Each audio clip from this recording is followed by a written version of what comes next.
इस ओर इशारा कर रहे हैं कि अब सब ठीक नहीं है। क्या उचाना से वाकई प्रेमलता चुनाव जीतेंगी? क्योंकि जेजेपी के दावे बिल्कुल इससे उलट और अलग हैं। गठबंधन में क्या जेजेपी के ठाठ नहीं है, और अगर ऐसा है तो इसके पीछे वजह क्या है?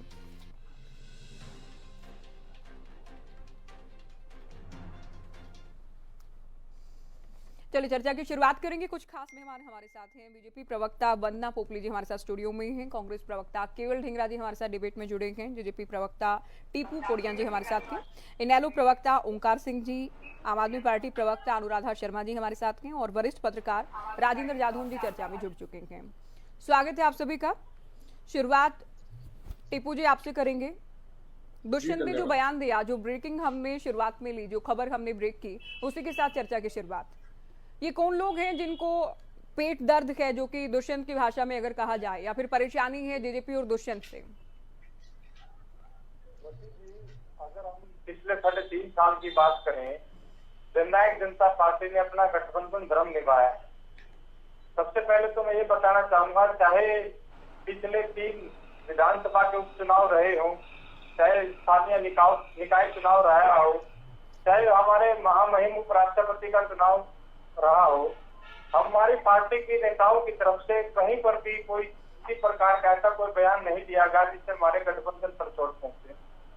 रही बात है, अगर किसी की कोई व्यक्तिगत रूप से कोई हमारी पार्टी के गठबंधन पर या हमारी पार्टी के नेताओं पर अगर कोई आरोप लगाता है तो उसका जवाब जरूर हमारी पार्टी के नेताओं की तरफ से दिया गया है। देखिए, ये जो गठबंधन हुआ है ये पोस्ट अलायंस हुआ है, और ये गठबंधन भारतीय जनता पार्टी के शीर्ष नेतृत्व और जननायक जनता पार्टी के शीर्ष नेतृत्व के बीच में हुआ है। भाई, अगर विपुल देव जी जो भारतीय जनता पार्टी के प्रभारी हैं, उन्होंने अपने कार्यक्रम में अगर प्रेमलता जी को भावी एमएलए घोषित कर दिया है तो वो उनकी अपनी व्यक्तिगत सोच रह सकती है। इस पर हमारी पार्टी के आदरणीय दुष्यंत चौटाला जी बिल्कुल स्पष्ट कर चुके हैं कि उचाना हमारी कर्म भूमि रही है और हम उचाना से नहीं, वो व्यक्तिगत सोच कैसे हो सकती है? वो तो बल्कि मैं तो ये मानती हूँ कि हरियाणा बीजेपी के किसी भी नेता के मुकाबले इस बात को अधिक गंभीरता से लिया जाएगा जो पार्टी के हरियाणा मामलों के प्रभारी कह रहे हैं। क्योंकि आप जानते हैं बीजेपी में प्रभारियों की कितनी बड़ी जिम्मेदारी रहती है, जो पार्टी हाईकमान के, हालांकि अमूमन हर एक पार्टी में होता है, लेकिन बीजेपी में तुलनात्मक रूप से ज्यादा है। केंद्र के साथ कोऑर्डिनेट करना है, यहाँ गठबंधन को लेकर क्या स्थिति है उसको लेकर फीडबैक देना है, तो ये तमाम जिम्मेदारियां विप्लव देव के पास हैं। वो अगर ये कहते हैं कि प्रेमलता जीतेंगी, और आप कमाल कर रहे हैं, कह रहे हैं कि व्यक्तिगत सोच हो सकती है। व्यक्तिगत कैसे हुई? ज्योति जी दुष्यंत चौटाला जी बिल्कुल स्पष्ट कर चुके हैं। पिछले 3.5 साल से सरकार को मजबूती से चला रहे हैं। अगर किसी को इससे कोई आपत्ति है, किसी प्रकार को गठबंधन को लेकर के कोई आपत्ति है, तो वो अपनी इच्छा जाहिर कर सकता है, अपनी बात रख सकता है। मैं अगर ये बताना चाहूँ आपको, 27 अक्टूबर 2019 को आदरणीय दुष्यंत चौटाला जी ने बतौर उप मुख्यमंत्री की ज्योति जी दुष्यंत चौटाला जी बिल्कुल स्पष्ट कर चुके हैं। पिछले 3.5 साल से सरकार को मजबूती से चला रहे हैं। अगर किसी को इससे कोई आपत्ति है, किसी प्रकार को गठबंधन को लेकर के कोई आपत्ति है, तो वो अपनी इच्छा जाहिर कर सकता है, अपनी बात रख सकता है। मैं अगर ये बताना चाहूँ आपको, 27 अक्टूबर 2019 को आदरणीय दुष्यंत चौटाला जी ने बतौर उप मुख्यमंत्री की शपथ ली थी, और हरियाणा की जनता को काम करने के लिए एक प्रोग्रेसिव सोच को देखते हुए हरियाणा की सरकार में सहयोगी दल के तौर पर हिस्सा लिया था।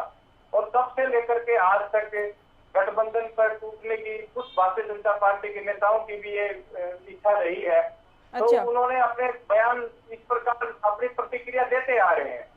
लेकिन मैं आपको एक बात कहना चाहूंगा, ये जो गठबंधन है ये भारतीय जनता पार्टी के जो केंद्रीय नेतृत्व है उनके और हमारी पार्टी के जो आला कमान है उनके बीच में बैठ करके हुआ है। और ये जो गठबंधन है ये 5 साल सरकार को चलाने के लिए गठबंधन हुआ है।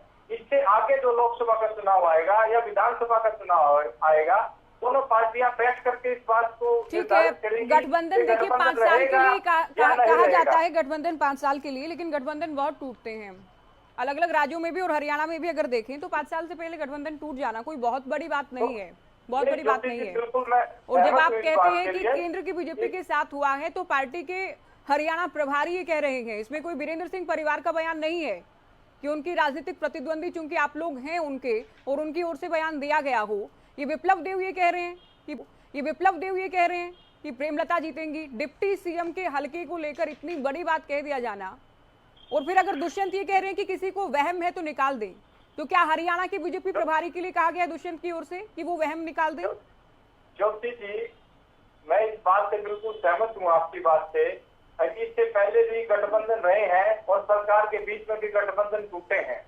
अगर किसी प्रकार की इस प्रकार कोई दिक्कत गठबंधन में रहती है या गठबंधन में आती है तो वो आपके सामने आ जाएगा। अभी हाल फिलहाल हम सरकार में सहयोगी दल के रूप में सरकार को चलाने का काम कर रहे हैं और मजबूती के साथ सरकार चलाने का काम कर रहे हैं। आज सरकार में अगर भारतीय जनता पार्टी के पास 40 विधायक हैं तो 10 विधायक जननायक जनता पार्टी के हैं और बाकी निर्दलीय विधायकों के सहयोग से सरकार चल रही है। कुल मिलाकर के 57 विधायकों का समर्थन सरकार के साथ चल रहा है। चलिए चर्चा को आगे ले जाते हुए पोपली जी, चूंकि उलझा के रखने के लिए किया जा रहा है, हो सकता है टीपू जी कुछ कहना चाह रहे हैं, आपसे सवाल भी। अगर निकाय चुनाव से लेकर भी बात कर ली जाए, बीजेपी ने कहा अकेले लड़ेंगे, आप लोग अकेले में तैयार थे, कहा मिलकर लड़ेंगे तो उसमें भी आप लोग तैयार थे। आदमपुर उपचुनाव में हमने देखा आप लोगों के फोटो नहीं थे पोस्टर्स पर, उस पर भी नाराजगी थी, लेकिन उसके बाद भी आप लोग साथ में आए। तो बहुत सारी बातें और बहुत सारे बयान इस तरह के सामने आते हैं कि बीजेपी बार बार आप लोगों को आईना दिखाती है। ज्योति जी, जितनी बार भी जो भी बयानबाजी आए, आपने आदमपुर चुनाव पर पोस्टर की बात कही, उस पर स्वयं मुख्यमंत्री जिस बात पर आपत्ति जता चुके थे कि वो उनका जो कुबे बिश्नोई जी ने जो मीटिंग करी उनका एक व्यक्तिगत जो प्रोग्राम था उस पर स्पष्टीकरण दे चुके हैं। रही बात निकाय चुनाव की, अगर भारतीय जनता पार्टी ने सोचा कि हम अकेले दम से चुनाव लड़ेंगे, उसके बाद हमारी पार्टी के अध्यक्ष सरदार किसान सिंह जी और जिस पोस्टर वाली बात को आप कह रहे हैं, उसको लेकर 2 दिन तक लगातार मैराथन बैठक हुई थी आप लोगों की दिल्ली में। दिग्विजय चौटाला हरियाणा न्यूज पर फोन लाइन पर जुड़े थे खुद मेरे बुलेटिन में, और तब उनकी ओर से कहा गया था हम विचार करेंगे मिलकर लड़े या फिर ना लड़े। ज्योति जी, खुद मुख्यमंत्री जी ने इस बात पर आपत्ति जताई थी और स्पष्टीकरण दिया था। और यही बात इसकी, जितने भी विपक्षी दल के जो प्रवक्ता टीवी पर बैठे हैं, अगर इस तरह की बयानबाजी जो राजनीति में अक्सर आ जाती है, इन सबसे अगर इनको ये लगता है कि इनका दाव लग जाएगा तो इनका तो दाव लगने वाला नहीं है। अच्छा। और ये बात जो हाईलैंडी के प्रवक्ता बोल रहे थे कि जननायक जनता पार्टी ने ये कर दिया, ये दोषी करार ठहरा दिया, ये हरियाणा की जनता का फैसला था कि जननायक जनता पार्टी 10 सीटें लेकर के आई और कांग्रेस पार्टी 31 सीटों पर सिमट करेगी, भारतीय जनता पार्टी 40 सीटें लेकर के आई। तो उसके बाद पोस्ट लाइन से हमारे लोकतंत्र का अधिकार है, लेकिन जिस प्रकार का एक फील लेकर के सोचते हैं, इन्होंने तो हमेशा ही की बात सोचती है कि कब दुष्यंत चौटाला गठबंधन से बाहर हो, आज बाहर हो, अब बाहर हो। पिछले 3.5 साल से फील लेकर के सोचते कि कोई इतनी बढ़िया नहीं जाती है। मैं आम आदमी पार्टी की प्रवक्ता अनुराधा जी को सुन रहा था, उन्होंने नैना चौटाला जी के ऊपर कटाक्ष किया। मैं एक बात कहना चाहता हूँ, जब अरविंद केजरीवाल जी ने पहली बार जब आम आदमी पार्टी की सरकार दिल्ली में बढ़ाई थी तो चिल्ला कर कहा करते थे, अपने बच्चों की कसम खा करके कहते थे ताकि मैं कुछ भी करूंगा, मुझे अपने बच्चों की कसम, मैं कांग्रेस पार्टी के साथ नहीं जाऊंगा। लेकिन गई आपके टीवी पैनल पे उस गलती को स्वीकार भी किया, आज आम आदमी पार्टी को विश्वास भी किया। आम आदमी पार्टी का कोई जनाजा है नहीं, आज उसको कोई हरियाणा प्रदेश के अंदर कोई आप आम आदमी पार्टी की चिंता मत करिए, आम आदमी पार्टी की चिंता मत करिए।